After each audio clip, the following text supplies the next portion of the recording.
Olá, como vai? Tudo bem? Meu nome é Sandro. Venho aqui hoje para darmos continuidade ao nosso trabalho em eletrodinâmica.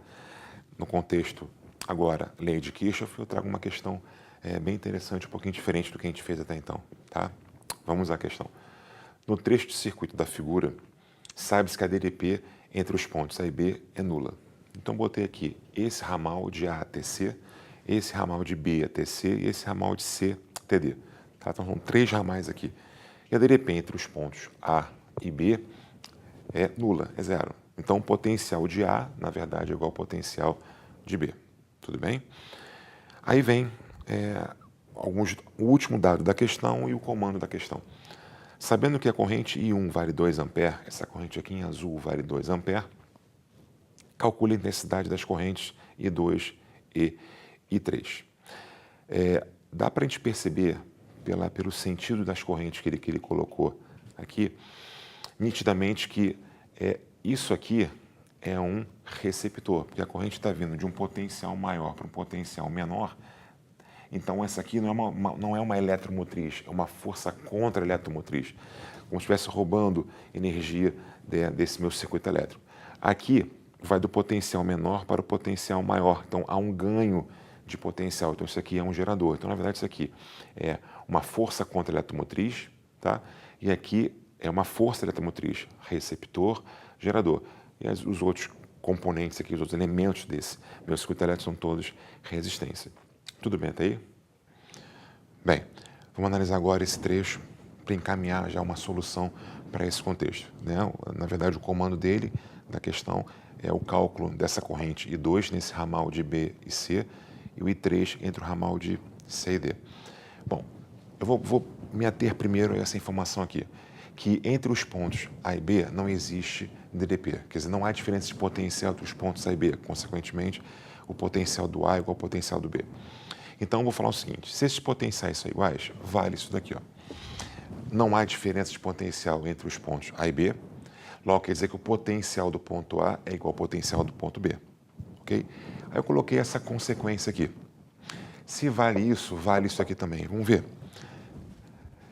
DDP entre os pontos A e C é a diferença de potencial entre o ponto A e o ponto C. Vamos supor que eu fale que o potencial do ponto A seja 50 volts. Se o potencial do ponto A vale 50 volts, o do B também será 50 volts, porque não há diferença de potencial entre eles. Então, os potenciais são iguais, tá bom?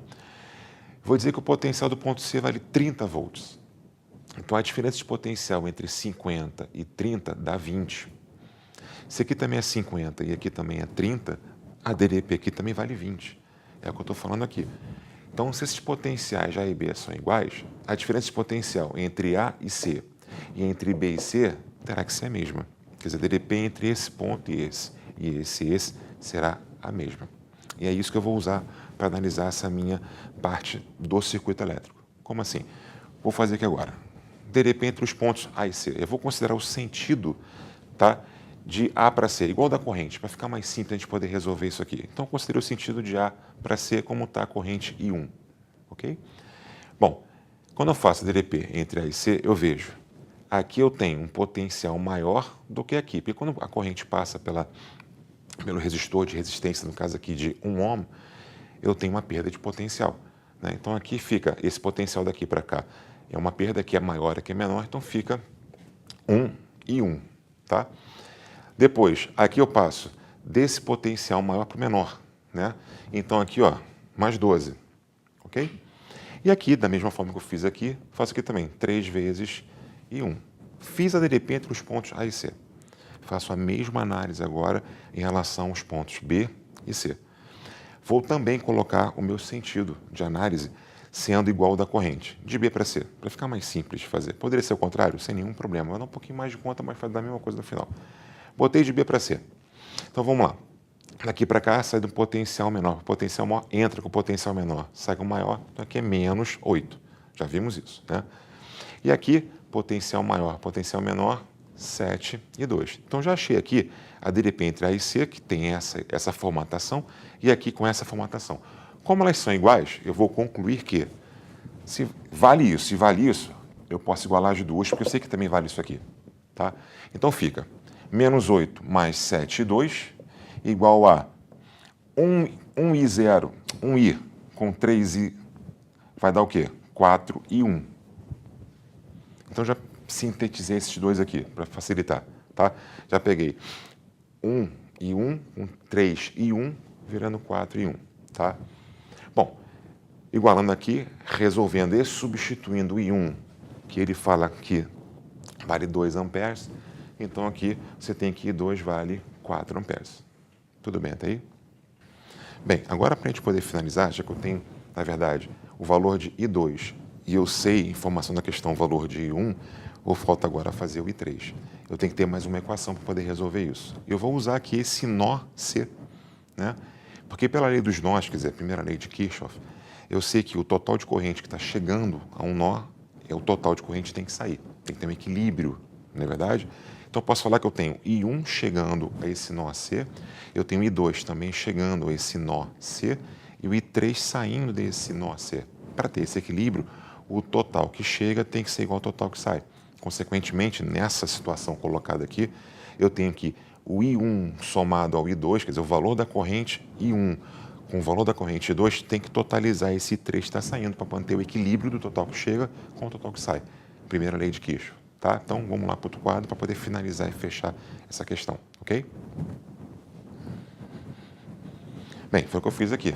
O I3 vai ser o I1 mais I2, eu tenho já esses dois valores, então eu tenho, na verdade, que o I3 vale 6 amperes.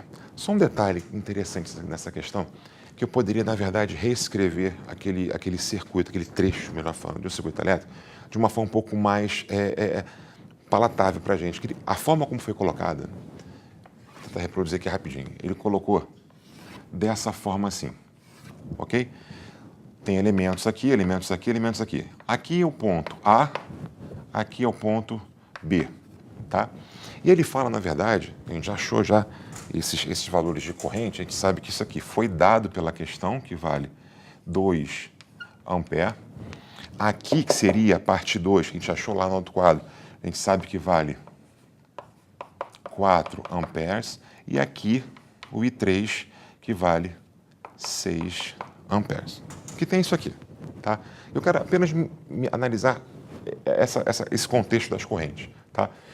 Assim, fica uma análise um pouco diferenciada do que a gente está acostumado a visualizar, até geometricamente, a geometria do circuito ou do trecho de um circuito elétrico. Como esses pontos aqui, A e B, eles têm potenciais iguais, eu posso pegar esses dois aqui e unir num ponto só, porque eles têm potenciais iguais. Ficaria uma situação um pouco mais confortável, geometricamente falando. Ficaria assim, ó. Quer dizer, eu posso, na verdade, em outras palavras, reescrever esse circuito elétrico de uma outra forma mais confortável para a gente. Seria isso aqui, ó. Aqueles dois ramais estão, de fato, em paralelo. Eu tenho aqui, ó, os pontos A e B com potenciais iguais, tá? Eu tenho aqui uma corrente vindo aqui, ó, de 2 amperes, aqui com 4 amperes e aqui saindo com 6 amperes. Quer dizer, aqui seria o ponto C, tá? Aqui seria a continuação. Ficaria até mais simples. Tanto é que a gente viu na nossa análise, no início, que essa DDP entre A e C é a mesma entre B e C, porque estão ligados, na verdade, em paralelo. Só que ele pegou e esticou assim. Mas a geometria aqui seria mais simples de entender. Se tivesse, de repente, dessa forma, ficaria mais simples de entender aquela diferença de potencial para igualar essas duas DDPs. Aqui ficaria mais simples de ver. Mas, enfim, é bom chamar a atenção que isso aqui, na verdade, pode ser reescrito dessa forma, que é a mesma coisa. Tá legal? Bem, a gente fica por aqui hoje. Um abraço. Tudo de bom.